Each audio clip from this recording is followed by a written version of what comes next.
വിദേശത്തേക്ക് വിസ വാഗ്ദാനം ചെയ്ത് പലരിൽ നിന്നുമായി കോടികൾ തട്ടിയെടുത്ത കേസിൽ ഒരാൾ പിടിയിലായി. ചങ്ങനാശ്ശേരി പായിപ്പാട് സ്വദേശി പാസ്റ്റർ തോമസ് രാജനെയാണ് അഞ്ചൽ പോലീസ് അറസ്റ്റ് ചെയ്തത്. ഇംഗ്ലണ്ടിലേക്ക് വിസ വാഗ്ദാനം ചെയ്ത് അഞ്ചൽ സ്വദേശികളായ 3 പേരിൽ നിന്നുമായി 28 ലക്ഷം രൂപ തട്ടിയെടുത്തുവെന്ന പരാതിയിലാണ് തോമസ് രാജനെ ഇപ്പോൾ പിടികൂടിയത്. അന്വേഷണത്തിൽ സംസ്ഥാനത്ത് ഉടനീളം ഇയാൾ സമാനമായി കോടിക്കണക്കിന് രൂപയുടെ തട്ടിപ്പ് നടത്തിയതായി പോലീസ് കണ്ടെത്തിയിട്ടുണ്ട്. വിവിധ പോലീസ് സ്റ്റേഷനുകളിൽ ഇത് സംബന്ധിച്ച നിരവധി പരാതികളാണ് ലഭിച്ചിട്ടുള്ളത്. പോലീസ് കേസെടുത്തുവെന്ന് മനസ്സിലാക്കിയതോടെ വീട്ടിൽ നിന്നും ഒളിവിൽ പോയ പ്രതി തിരുവല്ലയ്ക്കടുത്ത് ലോഡ്ജിൽ റൂമെടുത്ത് താമസിച്ചു വരികയായിരുന്നു. പലതവണ ഇയാളുടെ ടവർ ലൊക്കേഷൻ മനസ്സിലാക്കി പോലീസ് പിടികൂടാൻ ശ്രമിക്കുമ്പോഴും വിദഗ്ധമായി മുങ്ങും.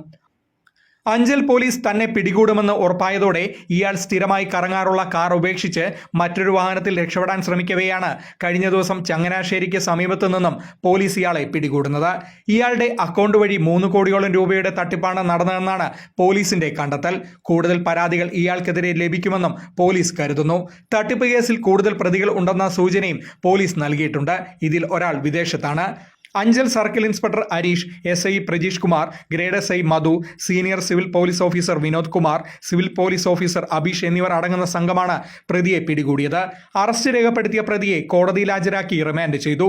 കൂടുതൽ അന്വേഷണത്തിനായി പ്രതിയെ കസ്റ്റഡിയിൽ വാങ്ങാനും പോലീസ് തീരുമാനിച്ചിട്ടുണ്ട്. Fox TV news, Eroor.